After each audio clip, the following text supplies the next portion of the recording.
ہوتے ہیں اور خاص طور پہ بند اور تنگ ماحول میں اکٹھے ہوتے ہیں جہاں ہجوم اور رش زیادہ ہوتا ہے، ان تمام چیزوں کے اوپر بندش لگائی جائے۔ انفارچونیٹلی اس کے اوپر جو انتظامی ایکشن ہے وہ ابھی تک ہمیں کمزور دکھ رہا ہے، اور ہمارے عوام کی، لوگوں کی، ہم سب کی جو رسپانس ہے، جو کمپلائنس ہے، ہمیں اس میں بھی کمی دکھ رہی، اور اس میں بہت ضروری ہے کہ یہ ہم سب مجموعی طور پہ اس ذمہ داری کو اٹھائیں، چاہے ہم انفرادی طور پہ اپنے آپ کو دیکھیں، ماسک کا استعمال خدا را کیجئے، ہجوم والی جگہ پہ نہ جائیں، شادی بیاہ کی تقریبات کو اوپن ایئر میں رکھیں جیسے کہ ہدایت ہے، کم سے کم گیسٹ کے ساتھ ایونٹ کو مکمل کیجئے،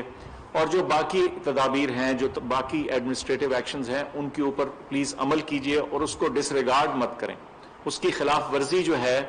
وہ اس وقت شدید خطرناک اور تکلیف دہ ثابت ہوگی ہمارے سارے ملک کے لیے۔ میری تمام جو ہمارے انتظامی امور کو امپلیمنٹ کرنے والی آرگنائزیشنز ہیں پروونسز میں، ہر جگہ، شہروں میں، قصبوں میں، ان سے بھی اپیل ہے کہ وہ مہربانی کر کے اس کو انتہائی سیریسلی لیں، کیونکہ یہ صورتحال ادروائز ہمارے ہاتھ سے خدا نخواستہ نکل نہ جائے۔ کچھ تھوڑی احتیاطی تدابیر اس کے علاوہ ہم آپ کو جو ہماری ٹریول کی کیٹیگریز ہیں اس میں بھی ایک اپڈیٹ بتائیں گے، وہ جو یہاں سے گائیڈنس نکلے گی NCOC سے وہ آپ کے سامنے رکھ دیں گے، لیکن اس کا لب لباب یہ ہے کہ کچھ ایسے ویریئنٹس وائرس کے جو اقسام ہیں جو فرق ہو جاتی ہیں تھوڑی سی، کچھ ایسے ممالک جن کا زیادہ تر تعلق افریقہ یا جنوبی امریکہ سے ہے، وہاں سے براہ راست یا انڈائریکٹ ٹریول جو ہے اس کے اوپر ریسٹرکشنز ہوں گی۔ اس کی جو ڈیٹیل ہے، اس کی تفصیلات تھوڑی دیر میں جاری کر دی جائیں گی۔ اس کے علاوہ یہ بھی بتاتا چلوں کہ ویکسین کا عمل چل رہا ہے، اور اس پروسیس کے اندر ہم نے چند دن پہلے یہ کہا تھا کہ 70 سال سے زیادہ کے جو تمام افراد ہیں وہ کسی بھی سینٹر میں واک ان کر کے ویکسین لگوا سکتے ہیں، صرف شرط یہ ہے کہ ان کے پاس ان کا جو NIC وہ موجود ہو اور انہوں نے اپنے آپ کو گزشتہ رجسٹر کیا ہو، اور وہ جا کے بغیر کسی اپوائنٹمنٹ کے ویکسین لگا سکتے ہیں، اور اس میں ہماری طرف سے کوئی بندش یا رکاوٹ نہیں ہے کہ وہ کوئی بھی جو لسٹڈ ویکسینیشن سینٹر ہے، جو اپرووڈ سینٹر ہے، اس سے جا کے ویکسینیشن لگوا سکیں۔ ویکسینز کی فراہمی کے بارے میں بھی آپ کو بتاتا چلوں کہ کچھ اضافی ویکسینز اس دفعہ جو پرچیز کے ذریعے،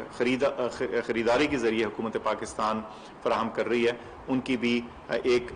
دو اضافی کھیپ جو ہیں وہ انشاءاللہ موصول ہو جائیں گی اس مہینے کے آخر سے پہلے۔ تو یہ تمام چیزیں ہیں جن کے بارے میں آپ کو آگاہ کرنا اور اپڈیٹ کرنا ضروری تھا، تو میں آپ سے مخاطب ہوں۔ پھر سے ایک دفعہ آپ سے درخواست کروں گا کہ یہ موقع بد احتیاطی کا نہیں، کیسز تیزی سے اوپر گئے ہیں اور جا رہے ہیں، اور اس کو روکنے کا ایک ہی ذریعہ ہے اس وقت ہمارے پاس، اور وہ یہ ہے کہ ہم احتیاط کریں، ماسک کا استعمال کریں، سماجی فاصلہ جس کا ذکر ہوتا رہا اس کو رکھیں، ہجوم والی جگہ نہ کریں۔ جب یہ وبا ختم ہو جائے گی تو ہم تمام یہ تقریبات پھر سے بڑی اور زیادہ دھوم دھام سے کر لیں گے، لیکن اس وقت ہے ان کو سادے طریقے سے کرنے کا، اور کم سے کم ایسی جگہوں پہ جایا جائے جہاں ہجوم اور رش ہے۔ آپ کے تعاون کا اور اس بات کو سمجھنے کا انتہائی شکریہ۔ معاون خصوصی